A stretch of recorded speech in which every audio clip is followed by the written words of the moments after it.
Thank you for selecting Dundas Jafine's dryer transition duct. The expected installation time should be approximately 10 minutes, and the tools required are a screwdriver or 5/16 nut driver, 2 4-inch worm drive clamps.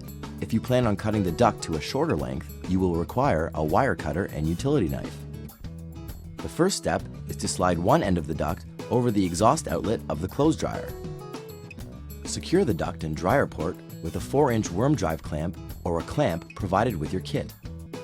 With the dryer in its permanent position, extend the flexible duct to its fullest length and remove any excess duct. Leave enough excess to slide the free end of the duct over at least 2 inches of the exhaust tailpipe. Keep the duct as straight as possible. Secure the existing ductwork with a second worm drive clamp or the other clamp provided with this kit. Ensure that you have not crushed the duct when repositioning the dryer, as this would restrict airflow and cause lint buildup.